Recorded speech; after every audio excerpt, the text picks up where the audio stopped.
Oi, tá fechado. Agora sim, voltamos desde o começo, professor Luciano.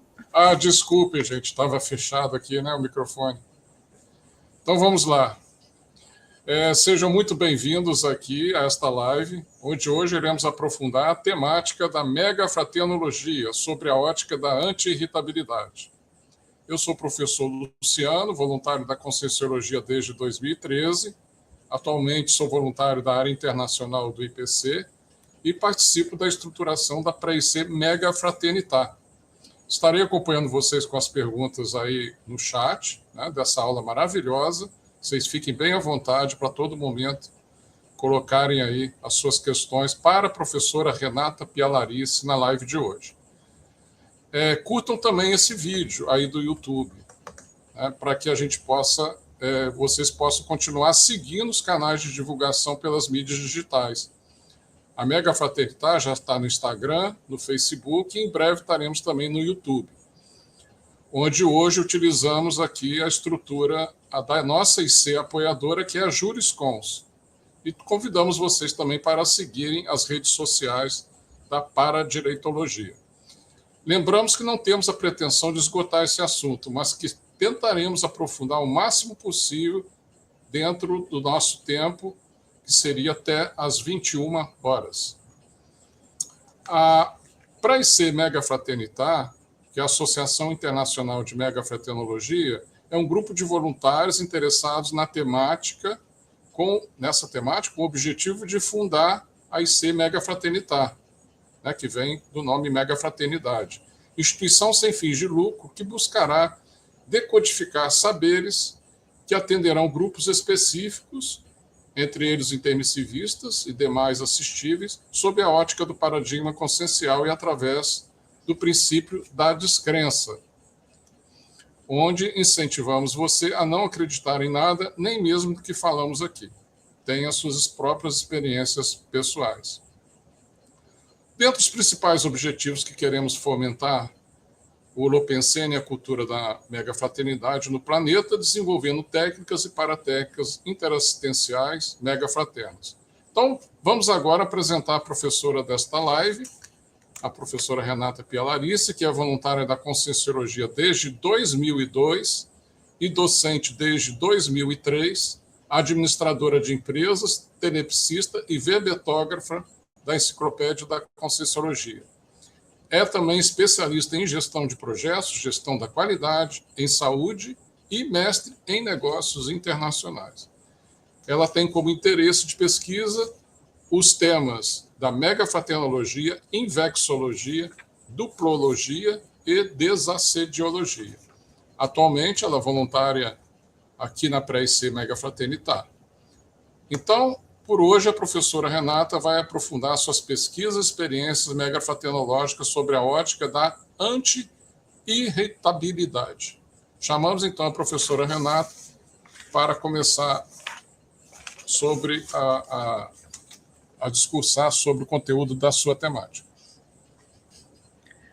Boa noite a todos, sejam muito bem-vindos. Eu quero reforçar o aviso do professor Luciano. Obrigado pelas apresentações, Luciano, da Pré-IC e a minha. E eu quero reforçar que, mais do que uma live, eu gostaria que isso fosse um debate, me colocar muito aberta para tentar responder todas as perguntas de vocês que houverem, tá? É óbvio que a gente não vai conseguir aprofundar em 1h30 tudo que eu já estudei e tudo que a gente pode falar sobre o processo da anti-irritabilidade. Mas eu espero contribuir com vocês, trazendo novos insights, novas ideias. Vamos falar de técnicas, de condutas, de manifestações, de pensenizações que vão nos auxiliar a desenvolver essa habilidade, essa qualidade, esse estado consciencial de ser anti-irritável, caminhando aí, arranhando as paredes da mega fraternidade, quiçá nessa vida ainda. Esse é o nosso objetivo principal, tá bom? Então, eu vou começar reforçando o princípio da descrença. Não acredite em nada do que nós falarmos aqui.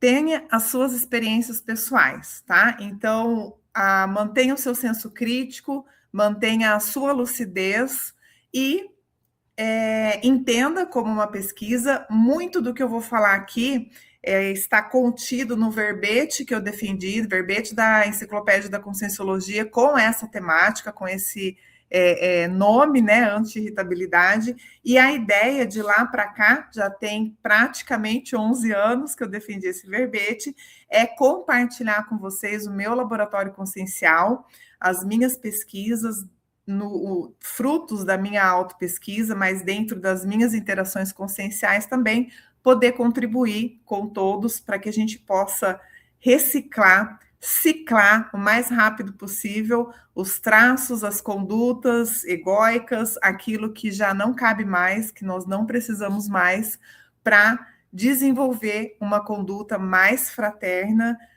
com o viés, né, e objetivando alcançar a mega fraternidade, tá bom? Então, sejam todos bem-vindos. Lembrando que nós falaremos todo o nosso discurso nessa live, nós consideramos o paradigma consciencial. Então, é um paradigma mais ampliado do que o paradigma mecanicista, newton-cartesiano, sem deixar de considerar este paradigma mecanicista, mas com as premissas do neoparadigma, o paradigma consciencial, porque ele amplia muito as nossas relações, as nossas interações e as nossas manifestações conscienciais. Então, a gente tem aqui as 7 premissas básicas elencadas em ordem alfabética, tá? A condição da autopesquisa, né, onde a consciência é o centro do seu estudo, a própria conscienciologia, né, o estudo da consciência. Então, ela é o pesquisador, ela é o objeto a ser pesquisado e o laboratório consciencial que vai aí extrair os substratos dentro de uma vivência multidimensional nesta dimensão intrafísica nesse momento.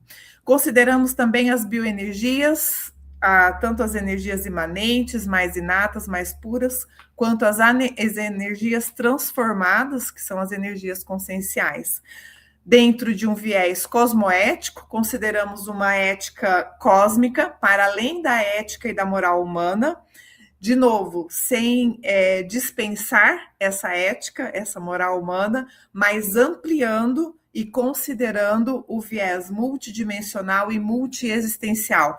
Porque, através deste viés, nós temos uma ampliação de variáveis, de contextos que devem, né, que merecem ser considerados frente a uma análise de caso, as tomadas de decisões, as escolhas que a gente faz nessa existência, considerando a nossa multiexistencialidade, a nossa seriexialidade e a nossa manifestação multidimensional. A gente está para além desse corpo físico, para além dessa manifestação apenas intrafísica, então a gente precisa considerar essas variáveis, né, que a gente manifesta, ainda que se a gente não compreende muito bem, se a gente não entende muito bem como funciona, mas é uma realidade consciencial. E aí, falando então da multidimensionalidade, eu trago o holossoma, que é o conjunto de corpos da manifestação da consciência. Temos sim um corpo físico, uma pedra mais bruta, uma ponta mais rústica, que é esse corpo físico que a gente se manifesta nesta dimensão intrafísica, mas temos também o corpo psicossomático, o corpo das emoções, temos o corpo bioenergético, corpo das nossas energias, e temos o mental soma, que é o nosso corpo mental, o corpo do discernimento e da razão.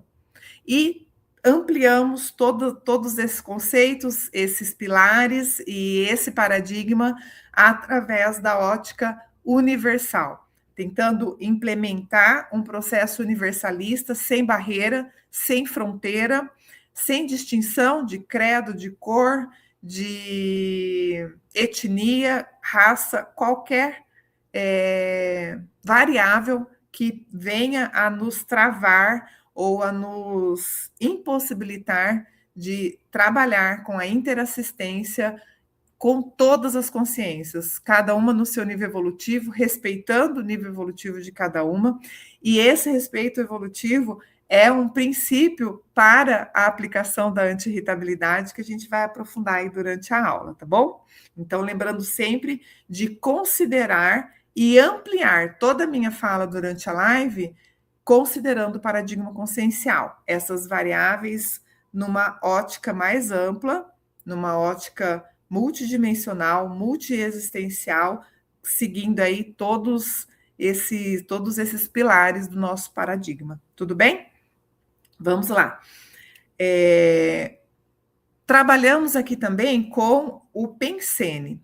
O que é o Pensene? Tá? A gente amplia o processo do pensamento ou da racionalidade em si. Nós entendemos que não existe um pensamento isolado. Todo pensamento, ele gera ou é gerado a partir, né, traz consigo sentimentos e é manifestado através das energias. Então, em sala de aula, às vezes a gente faz alguns testes, né? Pensa aí numa comida que você gosta, num bolo de chocolate saindo do forno. Você, ao pensar nele, muito provavelmente isso gera um sentimento, uma repercussão no seu holossoma, e você pode chegar até a salivar, que seria ali a manifestação energética desse seu pensene, tá? E entendemos que os pensenes são indissociáveis. Não existe um pensamento isolado que não tem essa repercussão energética, emocional, e assim com as outras variáveis também. Tudo bem? A gente colocou aí essas imagens para representar, né? Mas também tentando ampliar e usar aí de estratégias para fixar isso na nossa memória. Então, vamos considerar o paradigma consciencial, mais os pensenes, que eles não devem ser isolados, principalmente no desenvolvimento da consciência anti-irritável e das técnicas da manifestação através da anti-irritabilidade. Pode passar. Trabalhamos, então, com essa virada mental. Então, esse processo pensênico, a gente começa a aprofundar, e aí eu já vou entrar na temática, fazendo as correlações, e vocês, se tiverem ideias, lembrarem das experiências que vocês tiverem, quiserem colocar no chat, pode colocar, que a gente vai tentar responder aqui todas as perguntas ou compartilhamento de ideias, tá?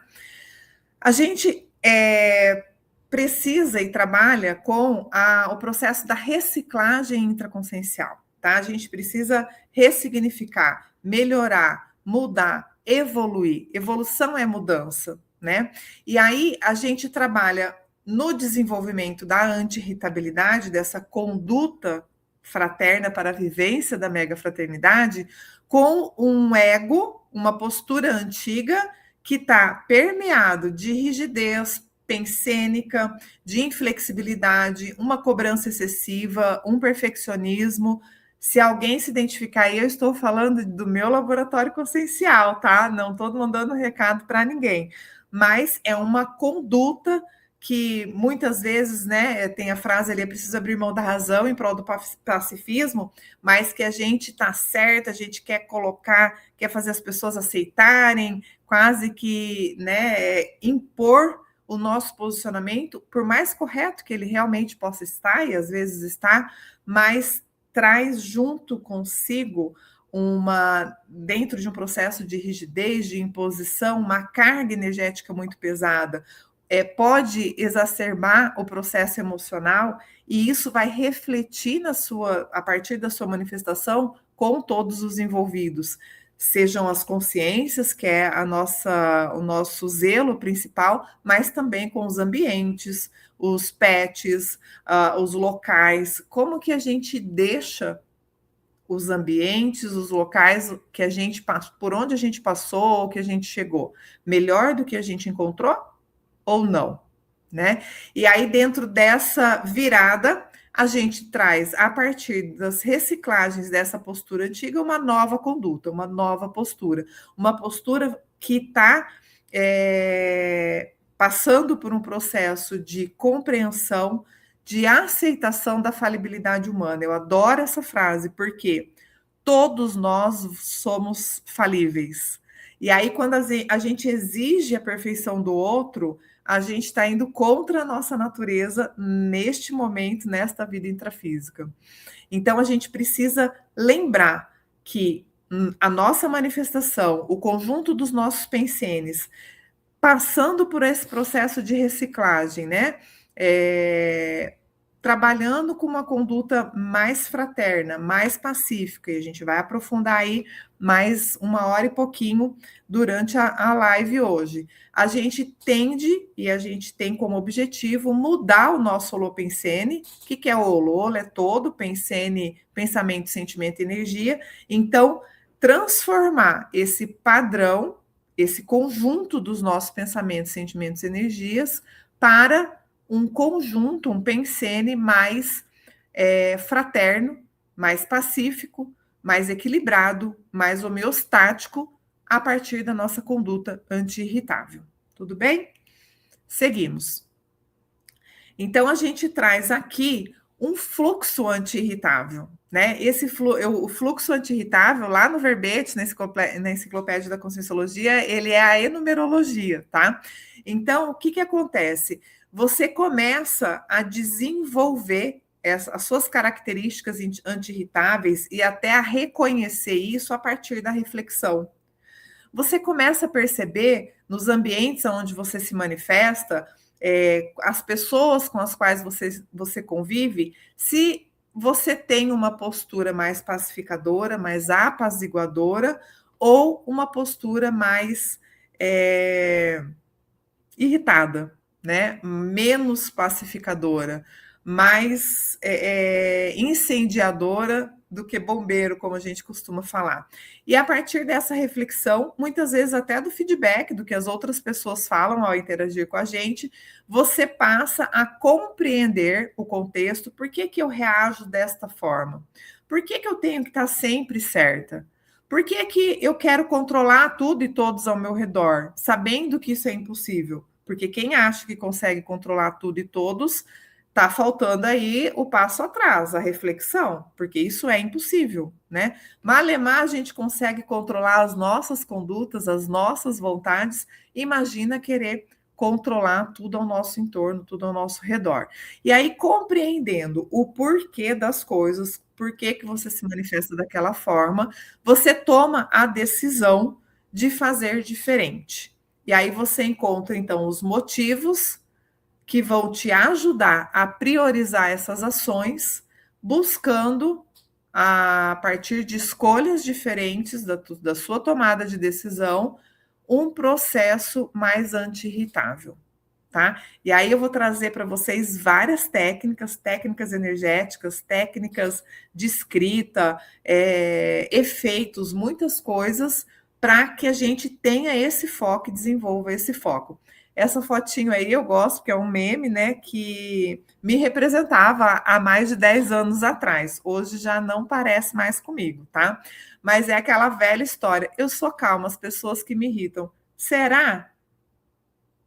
Será realmente que você é calma? Será que realmente você é uma pessoa pacificadora? Será que você é anti-irritável? E aí, fazendo um fluxo inverso desse fluxo anti-irritável, as suas ações explicitam uma consciência anti-irritável? As suas manifestações explicitam uma consciência pacifista, pacificadora, compreensiva? Não precisa responder para mim, tá bom? Seguimos. E aí eu trago aqui, gente, quem já assistiu minhas lives, né, tanto da Conscienciologia quanto fora dela, minhas aulas, vocês já sabem que eu trago muitas perguntas para ir colocando aí algumas fichas, algumas minhocas na nossa cabeça, e a ideia é a gente realmente explorar e tentar pensar diferente, talvez sobre mesmos conceitos, sobre mesmos contextos, e já começando a flexibilizar os nossos pensenes, a nossa manifestação, a nossa intraconsciencialidade, buscando uma conduta cada vez mais anti-irritável, com foco evolutivo e interassistencial para conquistarmos e conseguirmos ter manifestações mega fraternas nesta existência. E aí eu trago aqui a definição da anti-irritabilidade. É a mesma definição que está no verbete. É uma qualidade, um estado ou condição de permanecer sem irritação, com as emoções inalteradas equilibradas, isenta de conflitos, independente das instabilidades no nosso entorno, interagindo de modo evolutivo através da interassistência multidimensional. Olha que simples. Anti-irritabilidade é só isso, né? Ou tudo isso. E aí trago ali alguns spots, uns desenhos ali para chamar a nossa atenção em função do processo da imperturbabilidade, da acalmia, desassedialidade e a antirreatividade. Então, tudo isso está contido nessa definição, lembrando que a antirritabilidade, ela contribui para a nossa evolução, para a evolução da consciência, conforme a gente consegue atuar enquanto catalisador para a autodesassedialidade. A qualificação da nossa interassistência e o alcance desse estado de equilíbrio permanente, permitindo, então, que essa interação consciencial seja de modo evolutivo e multidimensional, independentes das pressões que a gente sofre, intra e extrafisicamente falando. Ou seja, essa conquista da anti-irritabilidade, ela é fundamental para que nós, consciências, alcancemos a autodesassedialidade permanente, que é o estado de estar livre de intrusões ou assédios mentais, energéticos, psicossomáticos. O ser desperto, né, é o desassediado permanente total. Então, a autodesassedialidade é o desenvolvimento da nossa desperticidade. E isso ocorre porque a ausência de irritação, ou seja, a anti-irritabilidade, ela interrompe esses ciclos de pensamentos, pensenes patológicos, substituindo-os por ortopensenes, pensamentos retos, corretos e pacifico-pensenes, né? Os pensamentos, os pensenes mais pacificadores, mais pacifistas, tá bem? Então, a gente começa a trabalhar com o viés da anti-irritabilidade em tudo que a gente faz. Só tudo, buscando cada vez mais equilibrar as nossas emoções, fugirmos de conflito no sentido de interagirmos com eles sem sem deixar com que eles nos afetem de modo a alterar as nossas emoções e as nossas energias. Então, não é fugir do conflito no sentido de fazer de conta que ele não existe, tá, gente? Nós precisamos enfrentar os conflitos, as adversidades, e a ideia é que a gente faça isso com muita cosmoética, com muita anti-irritabilidade e de um modo que a gente consiga, ao compreender o outro, ser exemplo de manifestação para que o outro consiga, inclusive, ver uma postura, uma conduta também mais anti-irritável na manifestação, de modo a tentar chegar num consenso ali, pensando principalmente nesse viés evolutivo, de que aconteça, inclusive, o melhor para todos. Pode passar. E aí eu trago um quadro, né, que traz aí esse gráfico aí, algumas variáveis que representam um pouco dessa definição, tá?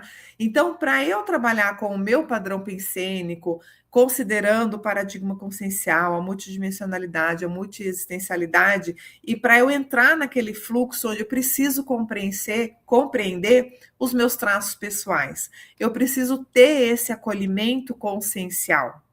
E a partir de mim, para com os outros. Porque o que acontece, é comum a gente ver dentro de um processo interassistencial, às vezes a gente se deixar de lado. Então, a gente precisa se autoassistir, sem ser leviano, sem passar a mão na cabeça, lembrando lá do conceito do autoimperdoamento, mas estar bem, estar equilibrado, promover o processo autoassistencial para ser anti-irritável, e a partir de então a gente servir de exemplo para as outras consciências e a gente conseguir mediar, usar a inteligência evolutiva, buscando todas as ferramentas evolutivas que a gente tem ao nosso dispor, aprimorando, desenvolvendo, para que a gente consiga alcançar a desperticidade nessa vida e adentrar o holopensene dos serenóis, que são as consciências que tem na sua manifestação e na sua psicosfera a anti-irritabilidade inata, eu diria, né? E aí eu já começo a trazer o processo da manifestação da consciência anti-irritável, né? A consciência anti-irritável é aquela que consegue manifestar a mega fraternidade e a empatia evolutiva, atuando tal qual um amparador intrafísico e muitas vezes até extrafísico, né? Projetado dentro aí da nossa vivência interassistencial multidimensional. Ao manter as nossas emoções inalteradas, a gente qualifica a nossa intencionalidade assistencial e permite essa assistência a outras consciências, mesmo as irritadas, as irascíveis, as consciências com falta de prioridade evolutiva, com falta de lucidez, com falta de percepção da manifestação que elas estão tendo sem nos desequilibrarmos. Muitas vezes, se a gente não tiver essa atenção evolutiva, interassistencial, a gente pode assimilar com o nosso entorno, com o nosso contexto, e aí desequilibrar. E aí eu gosto muito daquela metáfora que o médico, ele precisa ter a frieza médica para continuar assistindo e ajudando o paciente, né? Se ele se condói, se comove e altera suas emoções, ele vira mais um doente na sala médica. Da mesma forma, nós, enquanto assistentes, interassistentes, a gente precisa manter a nossa lucidez, a nossa empatia evolutiva, mas esse equilíbrio para não assimilar com o assistido e virar mais um assistido. A prática da anti-irritabilidade gera neosinapses, novas conexões neurais mentais oriundas da inteligência evolutiva, o que agiliza, então, o nosso processo evolutivo, o processo da nossa evolução. E esse processo envolve a maturidade holossomática, o predomínio da racionalidade do mental soma sobre a emocionalidade do psicossoma, envolve também a conduta cosmoética, a aplicação de uma autocrítica, sim, lúcida, e a superação do egoísmo e do perfeccionismo, e também a condição de uma retilinearidade pensênica, a manutenção de um fluxo de pensamentos, sentimentos e energias coerente e assistencial. Vou dar um exemplo aqui dentro desse processo pensênico para ficar ainda mais explícito. Vocês já encontraram com alguém que você perguntou assim para a pessoa: olá, oi fulano, tudo bem? A pessoa falou tudo bem, e você sentiu um aperto no peito? Ou uma raiva, uma coisa esquisita? Essa é a manifestação pensênica. O que a gente fala nem sempre representa aquilo que a gente está pensando, sentindo e emitindo através das nossas energias nas nossas ações, tá? Então, vale a pena a gente ficar atento a isso. E a qualificação pensene, dos nossos pensenes, a retilinearidade pensênica é uma variável muito importante na manifestação anti-irritável. A anti-irritabilidade é uma conquista da consciência autolúcida que utiliza técnicas para substituir a reatividade instintiva pela inteligência evolutiva, garantindo, então, a autonomia nas decisões íntimas, independentemente das pressões externas. E a gente pode, sim, fazer uso do nosso parapsiquismo lúcido, desenvolvendo essa habilidade de conseguir captar informações a partir da nossa vivência multidimensional e conseguir, principalmente, não só entender, mas codificar esses sinais. Daqui a pouco a gente vai falar ali da importância e do processo da sinalética também dentro desse contexto.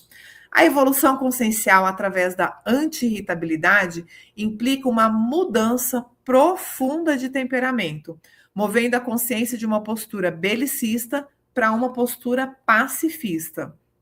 Lembra lá da balancinha, né? Da balancinha, a antiga postura e a nova postura. A exemplo, então, dos serenões. São os nossos exemplos porque são consciências num patamar evolutivo já avançado e que são integralmente anti-irritáveis. A anti-irritabilidade é uma ferramenta de autoengenharia consciencial, que substitui a reatividade instintiva pelo autodiscernimento, permitindo que a consciência avance de estados de perturbação para a imperturbabilidade e a serenidade. Olha só, a anti-irritabilidade, o ideal é que aconteça o que aconteceu e ainda acontece comigo, né? Eu estou menos irritável, estou mais anti-irritável, mas ainda tem umas válvulas de escape ali dentro, né, dessa autopesquisa e dessa implementação de uma conduta anti-irritável ao longo desses mais de 10 anos aí de pesquisas e de reciclagem. Então, a irritação, ela é assédio. E a anti-irritação é possível. E aí, a gente precisa estar atento para esse processo do assédio, seja o autoassédio, como está a nossa manifestação íntima, as nossas satisfações íntimas, a nossa realidade intraconsciencial, alinhada à nossa proex, a nossa veia proexológica, ou não.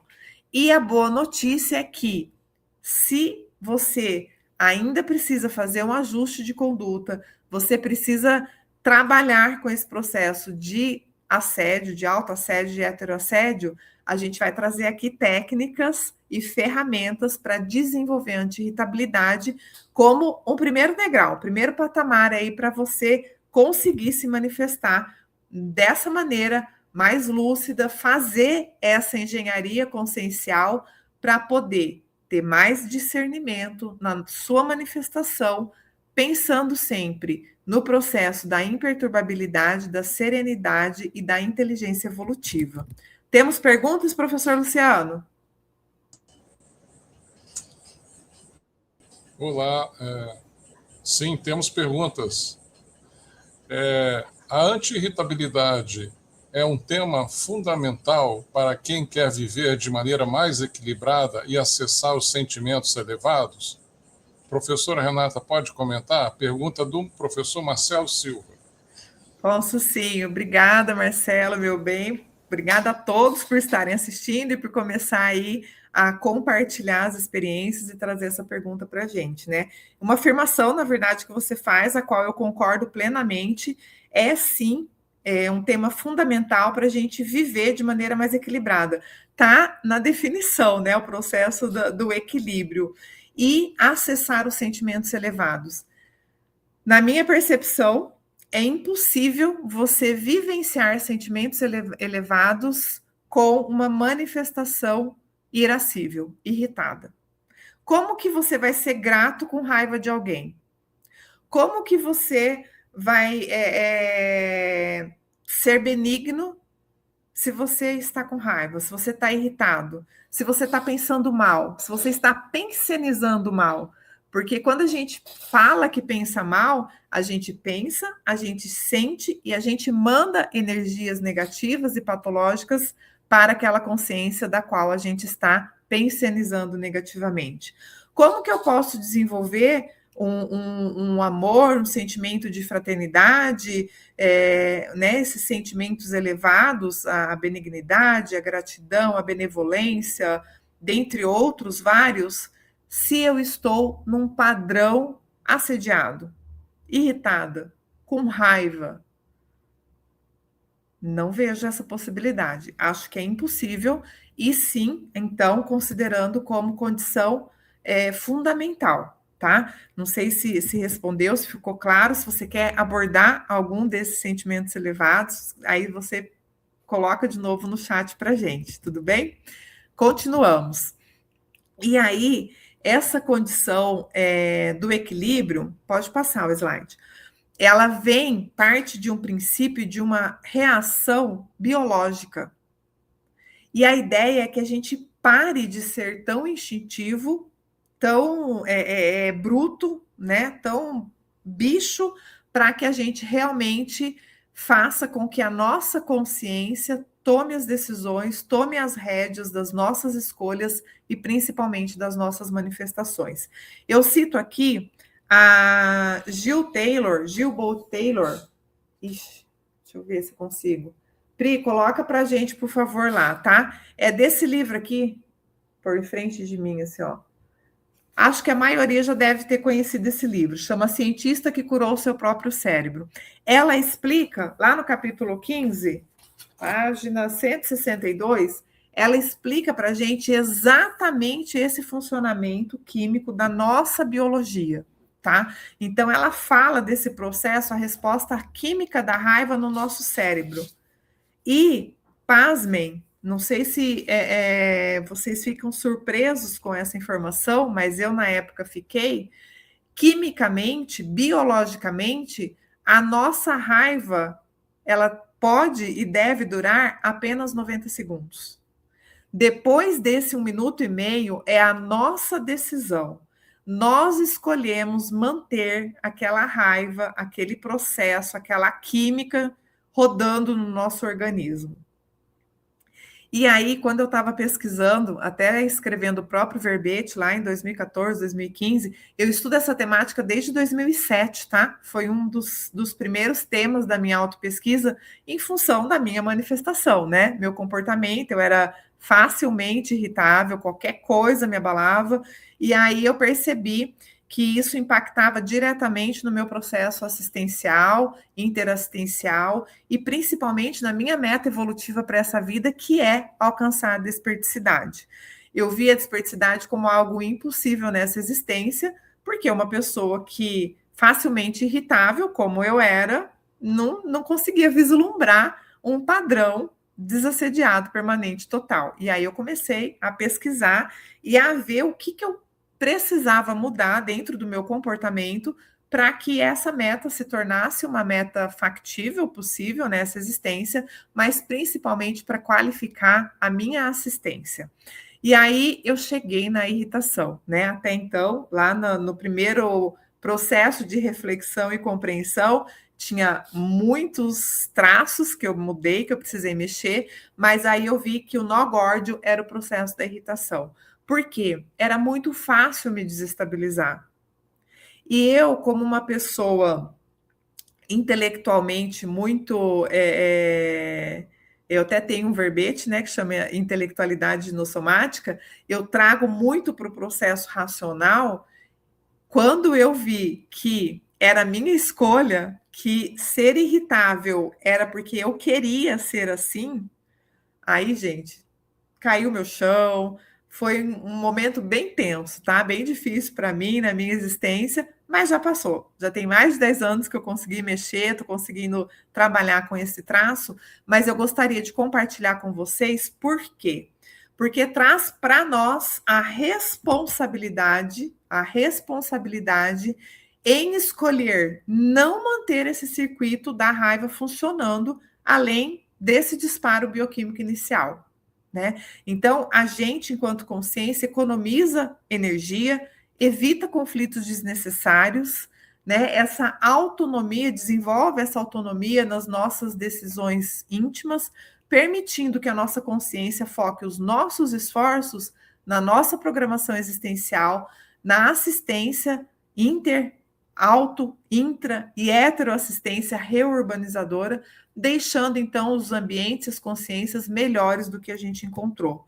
A consciência irritável, ela não consegue deixar um local, um ambiente e uma pessoa, uma consciência melhor do que ela achou, porque a psicosfera dela, as energias dela, a manifestação dela está impregnada desse processo patológico, dessa química, né, desse efeito químico patológico, raivoso, nocivo a todas as outras consciências, inclusive a ela mesma, tá? Então, a gente precisa ficar atento em relação a isso e trazer para o processo mental somático. Lembra lá que o mental soma sobrepõe o psicossoma. Então, trazer, não desconsiderar, sentir raiva, ok, 90 segundos para esse circuito rodar, o meu corpo, a minha biologia, e para eu começar a identificar e refletir o porquê daquela raiva. O que aconteceu para eu sentir aquilo? Como foi o antes, o durante e o depois, né? Para a gente poder trabalhar aí dentro desse processo de ciclar, se possível, nos mesmos 90 segundos. Passou o processo biológico, a gente cicla também. A gente compreende o contexto, a gente reage diferente, a gente tem uma flexibilidade para compreender as variáveis do entorno daquele processo que disparou, né, essa química aí, essa bioquímica da raiva na gente. Vamos lá, professor Luciano, temos mais uma pergunta? Sim, nós temos aqui um comentário da professora Carla, né? Basile. Ela diz assim: professora Renata, parabéns, excelente aula. Você poderia comentar alguma técnica que começou a utilizar quando começou os seus estudos? Obrigada, Carla. Eu poderei, porque eu vou trazer aqui várias técnicas para a gente, tá? Não só uma, vou trazer várias, mas eu já vou falar, já vou dar spoiler da principal, que foi a técnica que mexeu comigo e que foi um corte de antes e depois, a partir da minha compreensão e do teste, né, de ser exemplo e de colocar essa técnica em prática e ver que realmente funciona. É a técnica de mais um dia sem irritação.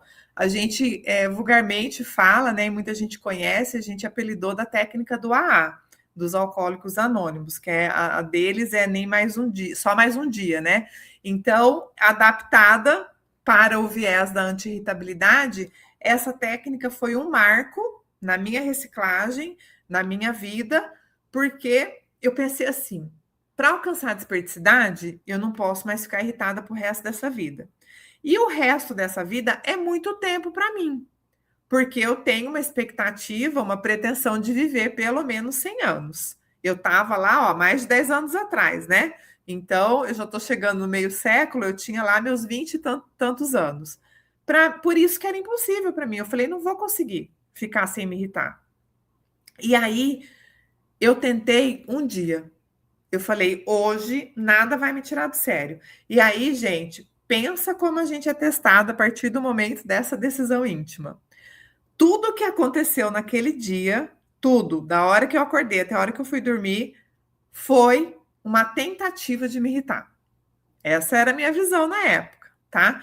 Mas eu estava muito arraigada, muito disposta, muito lúcida para aquele primeiro e único dia que foi quando eu apliquei a técnica. Eu falei, não, hoje eu não vou me irritar, nada vai me irritar. Pode chover, pode fazer sol, pode furar o pneu do carro, posso ser mandado embora do trabalho, Marcelo pode brigar comigo, posso ter problema no voluntariado. Eu estava preparada para tudo, para tudo. E tudo aconteceu, tá? Acreditem, né? Apesar do princípio da descrença, mas aí a minha declaração aqui do que eu vivi naquele dia. E eu consegui. Quando eu consegui ficar um dia sem me irritar, com tudo, com o caos que foi aquele dia para mim, acendeu uma luzinha no fim do túnel. Eu falei, ué, não é que é possível? E aí eu falei, o resto da vida é muito difícil, mas um dia eu posso. E aí foi, mais um dia, só aquele dia. E eu consegui, daquela vez, e aí eu falo que foi a virada, que eu contei 61 dias sem irritação. Fiquei 61 dias desperta. Foi uma extrapolação, foi o máximo, eu comemorei, fiquei arrasada no dia 62, que eu voltei a me irritar no contexto específico, mas funcionou. E essa técnica, Carla, eu uso até hoje, tá? Ainda não cheguei na desperdicidade, mas ela me ajuda muito. Às vezes, até quando eu estou passando por algum contexto mais difícil, mais conturbado, eu lembro dela e falo, não, hoje não, só por hoje não. Depois eu vou falar mais técnicas para vocês, tá bom? Temos mais perguntas, Lu? A Adicinha Falcão Moreira está dizendo assim, uma pergunta, né? Professora Renata, senti raiva nos primeiros 90 segundos da parte da química do cérebro. Ela está perguntando. Não seria melhor não sentir raiva em nenhum momento? Seria, Dircinha. Obrigada pela pergunta, tá? Pela contribuição. Realmente, respondendo a primeira pergunta, né? Esse processo dos 90 segundos é a parte bioquímica, é a parte cerebral, tá? É a parte que roda o circuito no nosso organismo, né? Que bate ali a emoção e envolve ali toda a nossa biologia, toda a nossa bioquímica ali, todo o nosso organismo, tá? O ideal seria a gente conseguir, na verdade, não é só a raiva, né? A gente não sentir nada negativo, nada patológico de ninguém, mas isso ainda não faz parte da nossa realidade, no nosso nível evolutivo, tá? E aí, se a gente fala que não sente, que não quer, quando a gente entra num conflito íntimo, tá? De omitir algo que é verdadeiro, que é real para nós, e isso não é bom, não é positivo. Por quê? Porque a gente pode, inclusive, desenvolver outras patologias, até somatizar, até doenças físicas, em função de negar ou reprimir um sentimento patológico que a gente está vivenciando, porque faz parte da nossa realidade, tá? Então, sim, você tem razão. O ideal é chegar ao ponto de não sentir, mas até lá, a gente precisa entender o porquê a gente está sentindo. O que faz com que a gente sinta essa raiva? O que faz com que a gente sinta nojo? O que faz com que a gente sinta ódio? O que faz com que a gente sinta repulsa? O que faz com que a gente sinta preconceito? Entende? Porque a gente tem uma holobiografia. Lembra lá do nosso paradigma consciencial? São vidas após de vidas, né? Ainda que a gente não tenha uma rememoração completa, isso faz parte da nossa holobiografia, faz parte da nossa para-história, está contido na nossa consciencialidade, entende?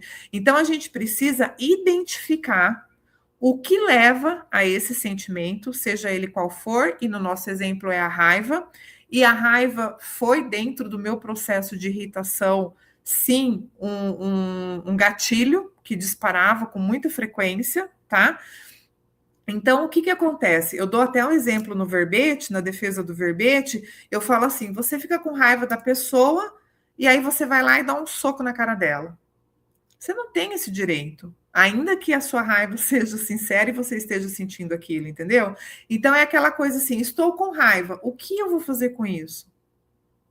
Eu vou pensenicamente exteriorizar através das minhas energias energias nocivas para essa consciência, ainda que eu tenha razão. Por isso que lá no começo eu coloquei, né, abrir mão da razão em prol do pacifismo, de uma postura mais pacificadora.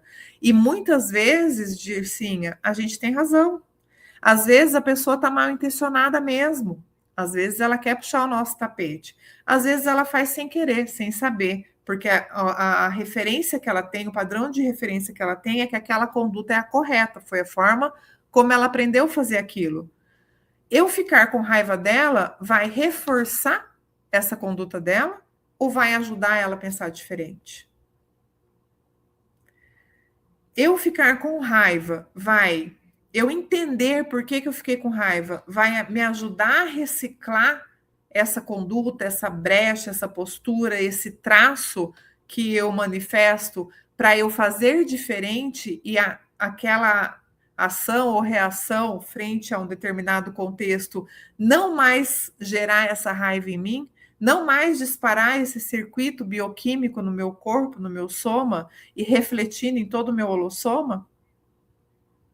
Porque assim como o Pensene, eu considero que o holossoma, ele também é indissociável, né? Então, a manifestação que a gente tem, ou o impacto que a gente tem em um dos veículos, ele resvala, ele reflete nos outros.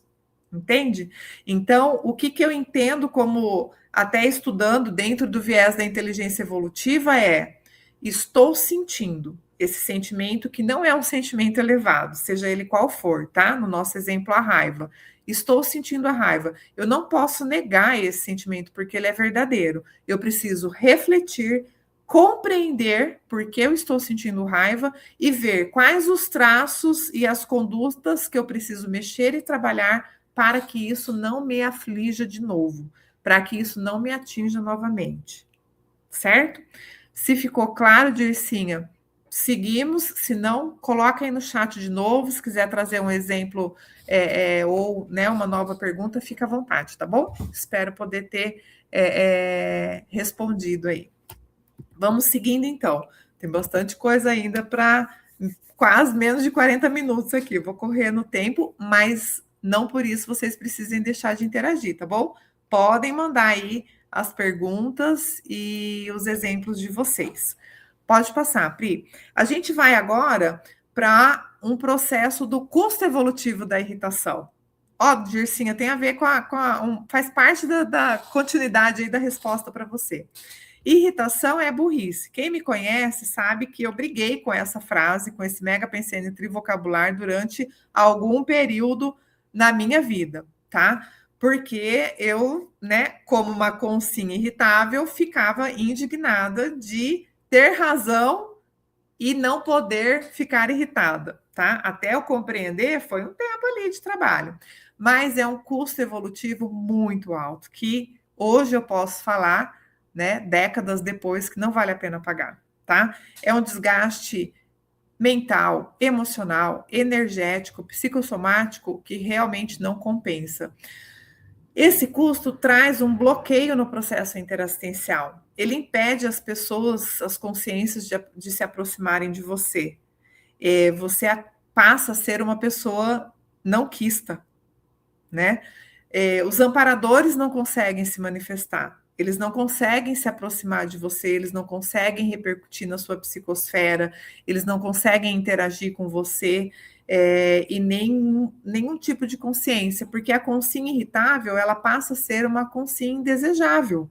É uma consciência muito chata, é uma consciência reclamona, é uma consciência que fica de cara feia, é uma consciência brava, que as pessoas têm medo de falar, entende? Então, existe ali um bloqueio da própria convivência, né, dentro da manifestação. Existe um contexto de alta assedialidade. Ixi, acho que alguém clicou alguma coisa ali, mas não tem problema. Da alta assedialidade. Ela não precisa, a consciência irritável não precisa nenhuma outra consciência ter esforço para assediar ela. Não é uma brecha ou outra, ela é cheia de brecha. A psicosfera dela é aberta. Qualquer um entra, uma praça pública, como diz o Marcelo, né? Então, a gente precisa... Não, peraí. Até a página 10. Até aqui eu permito que você adentre a minha psicosfera e vamos interagir e ver qual é o processo interassistencial ali. A partir daqui, não. Quem manda nesse holossoma aqui sou eu, entende? Então, a gente precisa trabalhar com esse processo, tá? E até para desenvolver a alta desassedialidade, eu preciso, se eu tiver uma brecha, uma irritação, já era, né? E demonstra muito um processo de imaturidade. Ao invés da holomaturologia, né, da holomaturidade consciencial, a irritação nada mais é do que uma birra infantil. E se você ficar brava comigo, pode ficar e trabalha com esse traço, que depois que você começar a superar ele, você vai concordar comigo, tá? Imaturidade, ela demonstra o domínio da emoção sobre a razão, domínio do psicossoma sobre o mental soma. Ela é muitas vezes uma manifestação infantil da nossa parte, da nossa consciência, tá? E aí, de novo, precisa entender melhor o que está mal parado, qual é a referência que a gente tem para estar ainda agindo como criança. Tá? Então, preciso, é necessário que a gente avalie esse contexto. E uma expectativa excessiva gera uma frustração na certa, né? Quanto maior, ela é proporcionalmente, acompanha proporcionalmente. Quanto maior a expectativa, maior a frustração. Por que a gente sente raiva? Por que a gente se irrita? Porque não foi feito da nossa forma, não foi feito como a gente queria, não foram atendidas as nossas expectativas. Vamos lá, professor Luciano, na tela, quer dizer que temos perguntas. Temos sim, Renata. Aqui mais uma pergunta do professor Marcelo Silva. Há um prejuízo geral da irritabilidade. Qual você julgaria um dos maiores para a pessoa refletir sobre a importância de superar esse estado? Eita, difícil, hein, meu bem? Você não combinou com os russos as perguntas difíceis aí. Vamos lá. Tem muitos prejuízos, tá? Muitos, muitos, muitos, muitos. Evolutivamente falando, eu acho que a gente perde o maior, mas meio guarda-chuva, eu confesso, né? Compreendo, que é a perca ou a perda de oportunidades evolutivas, tá? Por quê? A gente fica muito ensimesmada, a gente fica muito autocentrada, egocentrada, a gente não melhora, a gente não evolui e a gente reflete isso ao nosso entorno. Então, a gente não ajuda as consciências a evoluírem, a gente, como eu disse, né, se torna uma pessoa, uma consciência chata, uma consciência raivosa, uma consciência reclamona, a gente adoece mais vezes, a gente fica frágil emocionalmente e energeticamente. E isso se manifesta através de somatização, doenças físicas, psíquicas e ou mentais, tá? Então, assim, é um custo evolutivo muito alto, chegando ao ponto de perder uma ProEx, perder uma vida intrafísica que a gente poderia acelerar a nossa evolução e a gente ficar ali estagnado, tá?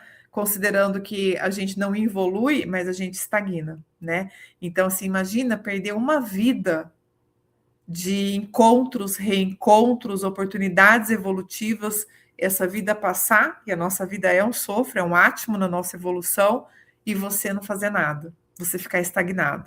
Isso, para mim, acho que é um dos maiores custos, tá? E é guarda-chuva, mas ele envolve muitas perdas. Perdas evolutivas, perdas conscienciais, perdas intrafísicas, né, dentro da nossa manifestação. O nosso afeto, ele passa a ser um afeto patológico, ao invés de ser um afeto sadio. A gente se afiniza pelo erro, pela maledicência, pela patologia, pela nocividade, do que pelas afinidades homeostáticas, evolutivas, construtivas e interassistenciais. Tudo bem? Temos mais alguma observação ali? Renata, temos aqui uma pergunta do Leandro Silva. Parabéns, professor Renata, pelo debate. Pergunto, então, quais as implicações das emoções tóxicas, da irritação ou outras emoções tóxicas em relação às bioenergias e os ambientes? Na sequência, tem uma pergunta minha também, tá? Tá bom. Lê, obrigada pela pergunta, pela interação, por estar aqui com a gente na live, né? São várias implicações, tá? Várias. Eu vou citar aqui o que eu considero as piores delas, né? A pior delas, bioenergeticamente falando, tá? Primeira coisa que a gente bloqueia todos os nossos chakras. A gente, com esse bloqueio energossomático, né? Com esse impacto nas nossas bioenergias, a gente passa a entender equivocadamente determinadas falas, determinadas manifestações. A gente tem distorções cognitivas, a gente passa a interpretar errado o mundo ao nosso redor. As pessoas falam X com a gente entende BCD, entende? E a gente reage ao BCD que não foi aquilo que ela quis dizer. Outra coisa que eu percebo que afeta muito consciencialmente falando, e aí a partir das bioenergias, a pessoa perde a noção de quem ela é. A consciência fica tão assimilada, ela, como eu disse, né, tem a psicosfera tão aberta que qualquer um coloca ali o que quiser, que ela acaba não sabendo quem ela realmente é. Ela não compreende o que é evolutivamente prioritário para ela nessa existência. Ela perde a linha de proexis dela. Ela perde oportunidades evolutivas de reencontros, de ensinamentos, de GESCONs, de publicação, entende? E os ambientes também sofrem com isso, porque ela vai manifestando, interagindo, exalando essas energias nocivas nos ambientes. Isso prejudica não só a ela, quanto ao ambiente no momento em que ela está, mas ao rastro energético e pensênico que ela deixa ali. Quem vai chegar naquele ambiente, às vezes mais fragilizado, às vezes sem conhecimento bioenergético, sem conhecimento da sua própria consciencialidade, da sua manifestação consciencial, chega ali mais fragilizado e a sua energia contribui com a fragilidade daquela consciência, podendo auxiliar até ali num acidente de percurso, numa briga, entende? Numa manutenção de um pato pensene, de um pensene patológico dela sobre ela mesma ou sobre as outras pessoas, porque a sua energia se afinizou com aquele padrão dela e reforçou aquilo que é negativo nela.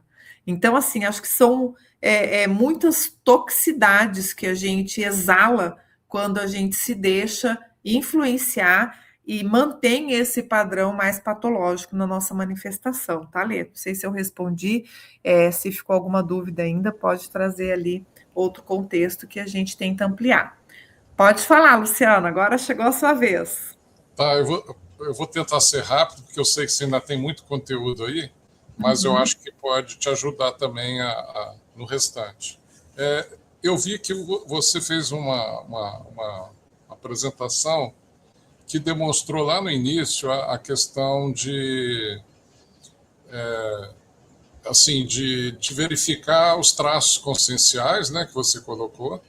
E aí tem os trafários, que permite o autoassédio aí né, um deles a irritação. Agora, por outro lado, né, o lado positivo, né, eu realizar uma autopesquisa dos trafores vai ajudar nesse processo de reciclar os traços que vão permitir a irritação.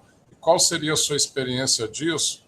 E também, se, por exemplo, aquela sua técnica de mais um dia sem irritar, se a pessoa escrevesse, por exemplo, como eu estou me sentindo, então, nesse dia que eu estou aplicando a técnica? Estou me sentindo bem, eu estou me sentindo tranquilo, tem alguma tendência para me irritar ou não? Então, o trafó da escrita ajudaria nessa autopesquisa também, para reforçar aí a eficácia da sua técnica? Com certeza. Eu vou te responder daqui, acho que 2 ou 3 slides, que tem um slide específico falando do Trafor, que é uma técnica também que a gente aplica e que eu uso muito, não só para irritação, para vários outros traços em processo de reciclagem, porque na minha percepção não há outra forma de reciclar e de mudar aquilo que a gente ainda manifesta que não é tão bom assim, um trafar, um traço fardo patológico, ou até para desenvolver um trafal, um traço que falta, se não for através do trafor, dos trafores, tá? Então, é uma técnica que eu uso muito. Obrigada, Lu, pela pergunta, pela contribuição, mas que a gente vai falar, se eu não me engano, 2 ou 3 slides à frente. E se depois dessa fala você quiser contribuir ou não ficar respondido às suas perguntas, você volta aqui com a gente, tá bom? Vamos passar, então, Pri. Acho que a próxima a gente vai falar ali, ó, da escala da conquista, né? Do inicial ao avançado.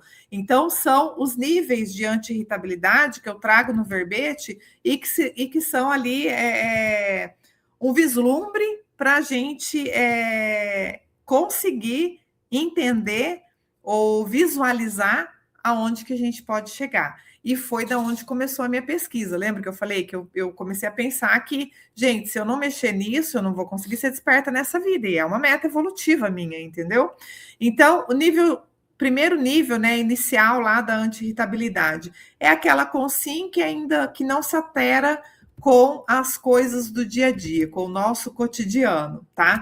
Então, aquele famoso exemplo da fechada no trânsito, da pessoa que furou a fila. Então, é a consciência que está ainda no estágio inicial, mas ela já começa a dominar as suas emoções, as suas reações nos contextos cotidianos e intrafísico.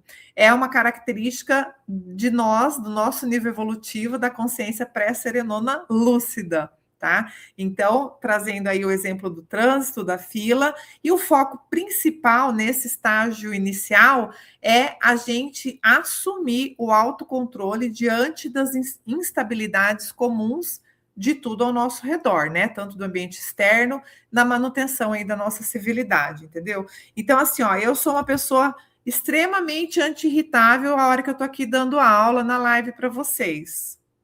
E no dia a dia? E a hora que eu bato o dedinho na ponta do sofá? Eu só falo ai ou vem algumas palavras nocivas na minha manifestação, que sai sem querer? Será que é sem querer? Será que eu reajo dessa forma porque eu sou assim?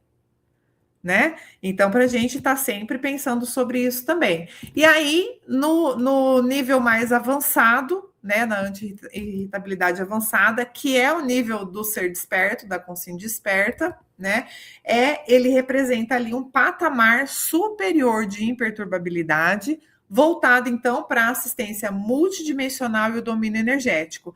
Aquelas brechas, elas já não se encontram mais, não... O caos ao nosso redor, ele existe, mas ele não interfere mais no nosso equilíbrio, na nossa imperturbabilidade, tá? Um exemplo é quando a consciência consegue ali acolher e assistir, por exemplo, uma consciência irada, irascível dentro da sua psicosfera pessoal, sem se alterar, sem perder o equilíbrio. O foco aqui, então, é a interassistência. A consciência começa a atuar tal qual amparador, mantendo as suas emoções inalteradas, mesmo sob pressão de energias patológicas de terceiro, do ambiente ou do seu entorno. Tudo bem? Em última análise, então, enquanto a fase inicial, né, foca em evitar essa irritação com as coisas e pessoas no dia a dia, a nossa fase avançada é uma ferramenta já expressando a mega fraternidade, permitindo então que a consciência interaja de modo evolutivo, independente das instabilidades no entorno. E aí a anti-irritabilidade é um pilar fundamental para alcançar o estado do ser desperto, pois representa a conquista da imperturbabilidade e da autonomia íntima frente a essas pressões externas, intra e ou extrafísicas. Anti-irritabilidade é sinônimo de desassedialidade. Anti-irritabilidade é sinônimo de desassedialidade. A conquista dessa condição promove a autodesassedialidade necessária para que a consciência alcance a autoequilibriologia permanente, um estado central para quem busca a desperticidade prática, que é o meu caso. Esse processo, então, gera neossinapses de autodesassedialidade permanente total, agilizando a nossa evolução consciencial. A nossa anti-irritabilidade, ela atua também nesse contexto, com esse foco da desperticidade, em sinergia com outros elementos evolutivos para consolidar esse estado de ser desperto, né? A exemplo da prática diária de outras técnicas, como a TENEPS, por exemplo, até chegar a TENEPS 24 horas, ajudando a ampliar o nosso padrão holopensênico de anti-irritação por 24 horas, pavimentando, então, o caminho para a autodesperticidade. Uma parte que eu gosto também, vou fazer um parênteses aqui antes de finalizar minha fala nesse contexto, é o autodesperticidade, auto-anti-irritabilidade, autopensênica, tudo alto, gente. O processo da anti-irritabilidade não é possível de acontecer através do outro, tá? Não adianta cobrar. Não adianta pôr a culpa. Lembra do meme da menininha lá assim? Os outros que me irritam? So sorry. Não vai dar para finalizar essa vida e a hora que você estiver programando a próxima, você pensar assim, não, mas se fulano não me irritar, mas eu só não fui desperta essa vida porque o Marcelo me estressava demais. Pensa bem. Não é possível, tá?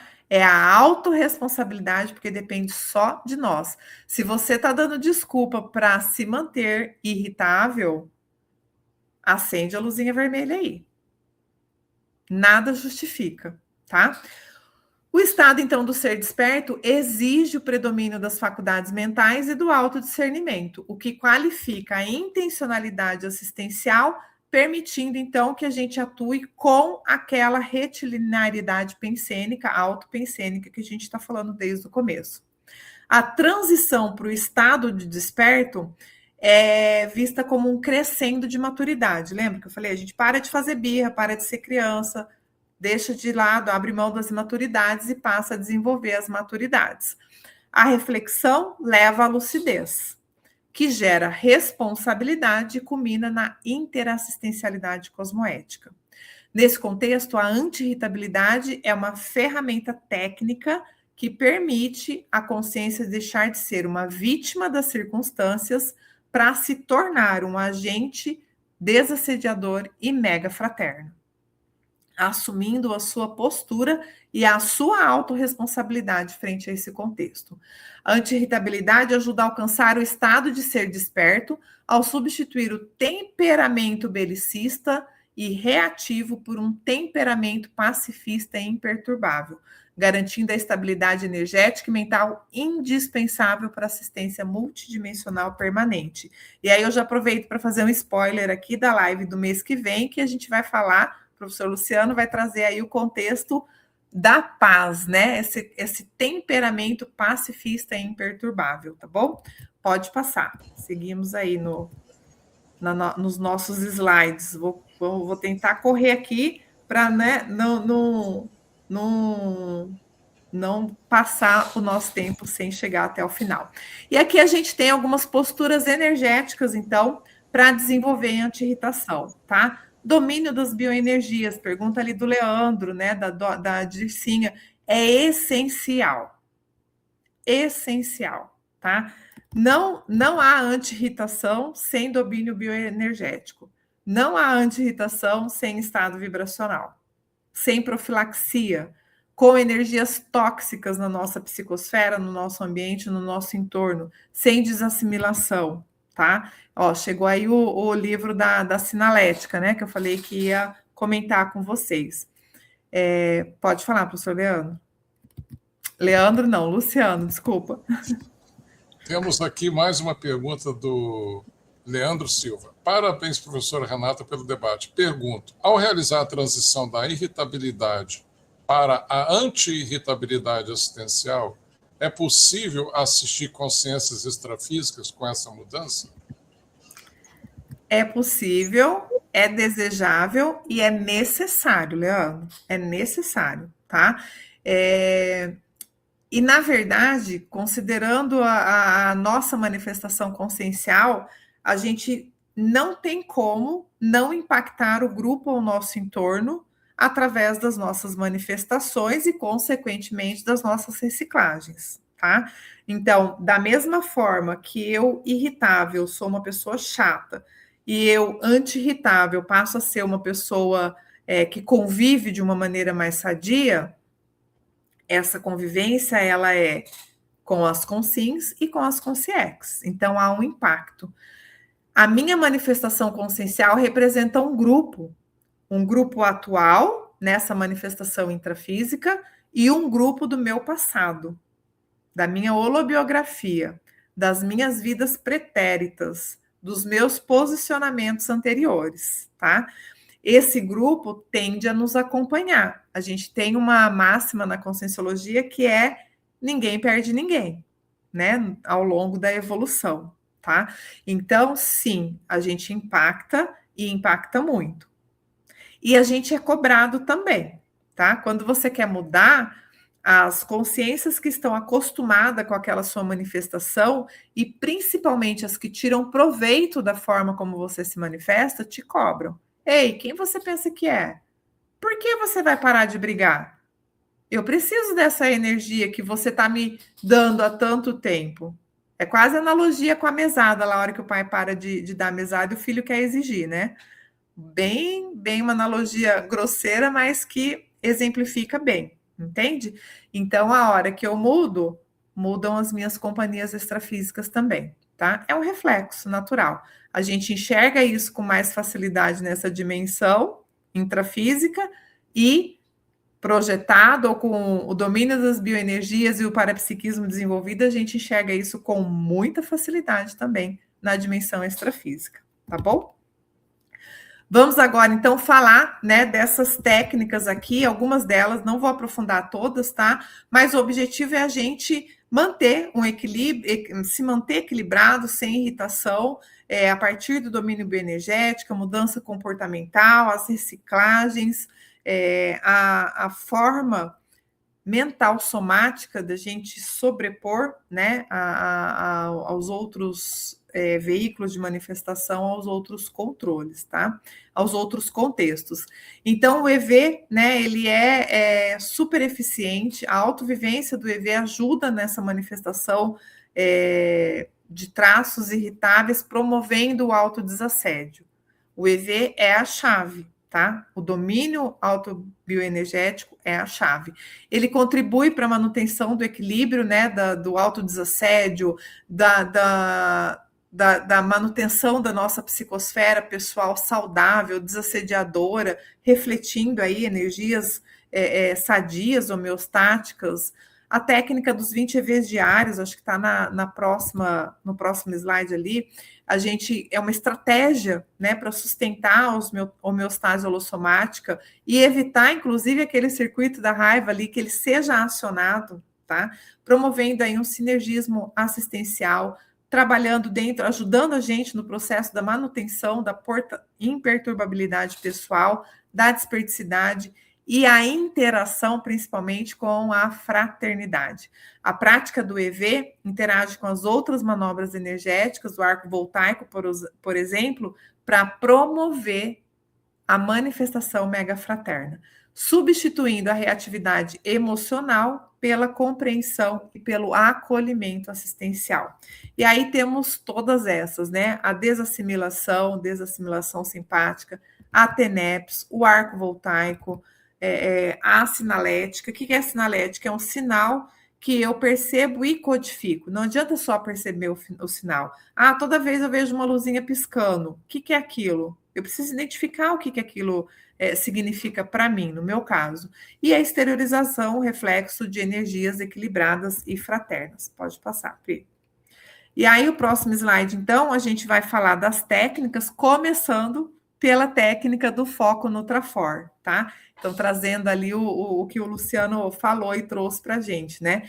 Concentrar nos nossos trafores, em vez de focar nos trafares, para mim, a técnica mais eficiente de reciclagem, tá? E aí a gente tem o contexto, né, do COC, do cético, otimista, cosmoético, e junto com o Trafor, a gente traz aí essa questão de eliminar a expectativa em relação ao outro, para se frustrar menos, para não ficar com raiva, superar o perfeccionismo egoístico, o egocentrismo, abrir mão de ter razão em prol do pacifismo e da convivência harmônica e fraterna, utilizar o bom humor cosmoético como uma ferramenta de desassédio no convívio. Então, assim, são muitas as formas de interagir, de interação, para a gente aproveitar os nossos trafores, aproveitar evolutivamente. A gente precisa reconhecer os nossos trafores, as nossas qualidades, as nossas potências, os nossos talentos, tá? Para isso, a gente precisa, aquilo que o Luciano trouxe, eu falei lá no começo, fazer ali a nossa listinha. Se você está na dúvida, acha que está com distorção cognitiva, pede para as pessoas que convivem com você, pede para 10 pessoas, 3 defeitos e 3 qualidades, que aí você vai ter ali, pelo menos 30 de cada para começar a trabalhar. Ver o que você concorda, o que você não concorda, por que não concorda, mas aproveite evolutivamente os seus traços positivos, seus traços forças, para desempenhar e o seu papel, né, dentro de uma ProEx aí, da programação que você fez para essa existência. Pode passar. E aí já entra em várias outras técnicas, tá aqui, a técnica de mais um dia sem irritação, Carla. Não é por um acaso que ela é a primeira que eu coloquei aí, tá? Porque foi a que mais, o turn point, a técnica de virada para mim, foi ela que me ajudou muito, e é a que eu uso até hoje, associada junto com todas essas outras técnicas e todas essas outras formas de manifestação consciencial, tá? Então, falando aqui, aprofundando, né? A técnica de mais um dia sem irritação é o compromisso diário, só um dia, não precisa ser o resto da vida, só um dia, todos os dias, de manter a calma, focado aí no presente, né? Ter esse processo mental voltado para a manutenção da imperturbabilidade pessoal. Tomar essa decisão íntima, manter uma vontade inquebrantável, né? Eliminar as expectativas, manter o predomínio do seu mental soma, utilizar o autodiscernimento para compreender a falibilidade humana, né? E praticar todos os dias, só todos os dias. Mas não pensa assim, sabe, até os 100 anos. Pensa só hoje. Faz só hoje. Aí você dorme. Aí você começa de novo amanhã. Só um dia. É muito fácil só um dia. Faça isso todos os dias, tá? Temos a técnica da autorreflexão de 5 horas, os 20 EVs diários, eu já citei, né, a importância do EV. A autorreflexão de 5 horas é outra técnica que me ajudou demais. Eu não vou aprofundar aqui, depois vocês assistam ao meu verbete, procurem na Enciclopédia da Conscienciologia, tem vários livros, a técnica da autorreflexão de 5 horas. Ela ajuda demais, porque trabalha dentro do processo do temperamento, da reciclagem do temperamento, da gente se enxergar enquanto consciência, com autocrítica, cosmoética e lúcida. A gente abre as portas, nossas portas energéticas, nossa psicosfera para os amparadores. A gente atrai os amparadores através dessa técnica, tá? Os amparadores técnicos, amparadores interessados na interassistência, na nossa reciclagem e, principalmente, em nos auxiliar nessas reciclagens para que a gente faça o que precisa ser feito, tá? É um processo aí de interassistência cosmoética. É uma técnica que ajuda no autodesassédio permanente, tá? E a gente tem muitas ideias, muitos insights que realmente vale a pena colocar em prática, gerar neossinapse, mudar a nossa autopensenização, a forma, né, com que a gente penseniza, através dessa autodecisão íntima de não fazer mais da mesma forma, de não se irritar, de, parafraseando a Gil Bolt, de não deixar o circuito de 90 segundos girando 24 horas por dia no nosso organismo, tá? Pode passar.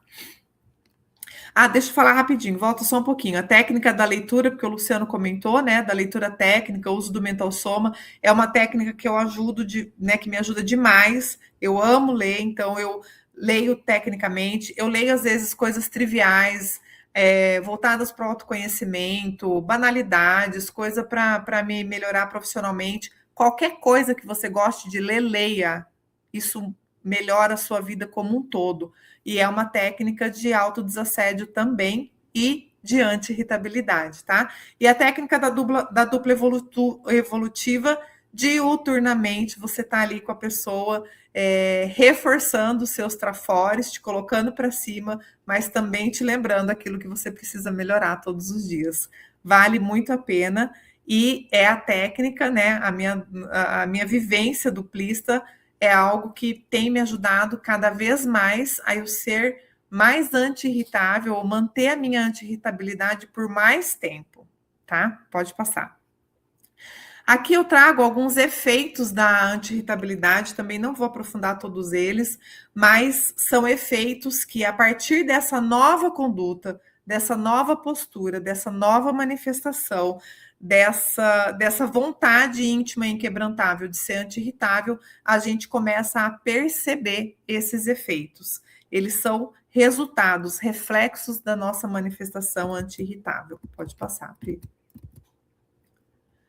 E aqui a gente muda a partir desses efeitos para essas conexões multidimensionais. A gente abre mão da imaturidade e entra na holomaturologia, né? Um sinal de maturidade holossomática. A nossa manifestação é diferente. A gente abre mão da criança birrenta e passa a adotar as posturas e condutas de um adulto lúcido, com a visão cósmica, né? Universalista, desenvolvendo cada vez mais o nosso parapsiquismo lúcido. Essa calma para compreender o contexto geral multidimensional do porquê que aquilo está acontecendo com a gente. Pode passar. E aí entra na autochecagem, né? Você controla as suas reações ou elas controlam você? Você já decidiu mudar o seu temperamento nessa vida ou acredita que nasceu assim, vai ser sempre assim, Gabriela? Entende? Porque sim, o temperamento é a coisa mais difícil para mudar nessa vida. Mas você quer mudar ou não? Tudo bem se é assim. Ah, eu sou assim mesmo. Você é uma isca lúcida? Atrai o assédio para assistir ou uma fonte de conflito? Você é o assédio. Aí eu trago aqui a paz íntima não é um dom, é uma conquista diária, né? Pode passar. 2 minutos. Gente, acho que eu vou passar 5 minutinhos, tá? Da nossa live, mas está acabando. A paz é uma conquista da inteligência. A anti-irritabilidade conquistada pela consciência autolúcida promove a autodesassedialidade necessária para qualificar a interassistência. Ao não se irritar, a consciência interrompe a conexão com as energias patológicas e assediadoras, mantendo a sua psicosfera saudável e desassediadora. De fato, então, a anti-irritabilidade é considerada um degrau essencial para se tornar um ser pacífico e um ser desperto, tá? Pode passar. A anti-irritabilidade conquistada pela consciência autolúcida promove a autodesassedialidade, necessária para qualificar a interassistência e alcançar a equilibriologia permanente. Está lá no verbete, tá? E é meio que um resumão de tudo que a gente falou até agora. E a anti-irritabilidade, sim, promove a mega-fraternidade. Quem está irritado precisa de ajuda. Quem é anti-irritável tem saldo para oferecer ajuda. É a diferença do assistente com o assistido. A desperticidade torna-se, então, né, você ser um epicentro desassediado, um epicentro de paz e um epicentro mega fraterno. E a gente traz aqui rapidamente a central extrafísica da fraternidade e a relação da anti-irritabilidade com a CEF. Ela se fundamenta no fato de que a ausência de irritação é um requisito essencial e um catalisador para a vivência da mega fraternidade. Essa conexão, então, quando ela acontece, mantém as emoções inalteradas, isentas de conflito, e a consciência qualifica a sua intencionalidade assistencial, aproximando-se do padrão da fraternidade universal. E aí ela se relaciona com a central extrafísica da fraternidade, uma vez que a conquista da imperturbabilidade permite que a consciência acesse ou sintonize com o Holopensene de cooperação e assistência da central extrafísica da fraternidade. A anti-irritabilidade é descrita como uma ferramenta de interassistência prática. Essa capacidade de assistir sem se desequilibrar é o que permite a consciência atuar em conjunto com os amparadores e as estruturas avançadas como a central extrafísica da fraternidade, visando o melhor para todos. Sugiro que a anti-irritabilidade funciona tal qual condição sine qua non para que a consciência possa participar de maneira lúcida e produtiva da dinâmica da central extrafísica da fraternidade, substituindo de novo o temperamento belicista por uma postura pacifista e interassistencial. E aí vamos para a última. Não, penúltima. Eu vou passar direto aqui, tá? São as perguntas, né? Como ser anti-irritável? É possível desenvolver a anti-irritabilidade? Sim, é possível, né? Adotando todas essas condutas que a gente está trazendo, aplicando aí a lucidez nas nossas manifestações, trabalhando com a interassistencialidade, o egocídio, abra mão do egocentrismo, passe a olhar mais o outro, trabalhar com o processo da interassistência, desenvolver estratégias para que você possa, inclusive, chegar ao processo da transafetividade. E aí, agora, acho que é a última, né, Pri? Mais uma. Aí, a mega fraternidade, então, né, a maxi fraternidade, ela é a condição interconsciencial universalista mais evoluída, fundamentada na fraternidade pura da consciência, auto-imperdoadora e hétero-perdoadora, meta inevitável na evolução de todas as consciências. É impossível você chegar nessa condição sendo uma consciência irritável. E aí eu fecho com a vivência lúcida dos sentimentos elevados com o Holopensene da mega fraternologia, pressupõe a vontade da consciência madura em manifestar-se tal qual consciex amparadora, assistencial, interessada no melhor aos assistidos e na emanação do amor puro no cosmos. Viva a mega fraternidade, seja mega fraterno e anti-irritável agora. Os amparadores são mega fraternos. Muito obrigado a todos, muito obrigada a todas. Desculpem aí o atraso, corri, mas acho que deu certo. Espero que vocês tenham gostado, espero ter contribuído com vocês para aprofundar e ampliar um pouquinho mais sobre a conduta anti-irritável. Muito bem, professora Renata. Então, agora indo aqui para o encerramento da nossa excelente live, eu queria aqui comunicar aos nossos ouvintes que toda última quarta-feira do mês nós temos essa live às 19h30. Não esqueçam de dar o joinha aí no YouTube, né? E vocês ficarem conectados aqui com as divulgações pelo Facebook, pelo Instagram da Mega Fraternidade e também pelo canal da Juriscons, da Paradireitologia, né? E Juriscons. Professora, quer divulgar aí o curso que nós vamos ter em breve? Quero sim, quero aproveitar para convidar a todos a participarem do Teáticas da Mega Fraternidade. É um curso de campo com 2 EPCONs, professor Marcelo Silva, professora Cristina Aracaki. Está num formato condensado, somente sábado e domingo, mas é 100% presencial e vai acontecer a primeira turma em Foz do Iguaçu em abril, né? No dia 25 e 26 de abril, sábado e domingo, no Hotel Interlúdio. Tem aí o QR Code que vocês podem acessar para se inscrever, para ter mais informações. É um curso inédito, porque é a primeira vez que ele está sendo dado pela Mega Fraternidade, pela Pré-IC, com o apoio da Juriscons, a nossa IC apoiadora, e eu gostaria de convidar todos vocês para participar, quem conseguir estar em Foz do Iguaçu, presencialmente conosco em abril. Turma com vagas limitadas, nós temos no máximo 40 vagas pela nossa logística ali, a gente conseguir acomodar todos, então corre e faça sua inscrição, aproveitando o valor promocional agora em fevereiro, até o dia 28, a gente tem ali um bom desconto para os primeiros que se inscreverem, tá bom? E gostaria também de aproveitar para divulgar a dinâmica da Mega Fraternologia, que acontece no CAEC toda segunda-feira, semanalmente, das 19 às 22 horas. Então, tanto quem está em Foz, e principalmente quem está fora de Foz e for passear, eu tenho uma hashtag que é volte terça-feira. Não volte segunda-feira para sua casa, volta na terça para você participar com a gente na segunda-feira da dinâmica, tá bom? De novo, eu quero agradecer a todos, muito obrigada a Juriscons, a todo o apoio, toda a logística e a todos vocês que participaram com a gente e a nossa equipe técnica, né? Estão nos bastidores ali, mas trabalham muito. Obrigada, professor Luciano, por compartilhar comigo essa live. Obrigado você, Renata. Então, pessoal, aqui já indo para o encerramento, né? O tema da nossa próxima live, dia 25 de março, às 19h30, vai ser o Crescendo Belicismo, Pacifismo e a Mega Fraternidade, que é uma live que eu vou estar passando aí o conteúdo para vocês. Então, queremos agradecer a IC apoiadora, a Juriscons, por todo o apoio e suporte aqui no canal do YouTube, né? E o acolhimento fraterno aí de toda a equipe desse grupo. Também a todos vocês que nos acompanharam, mandaram suas perguntas e ajudaram a enriquecer aqui os nossos ouvintes. Esperamos, então, continuar gerando esses acessos da Mega Fraternologia para que ultrapasse fronteiras, né, e alcance o maior número de pessoas aí pelas mídias sociais.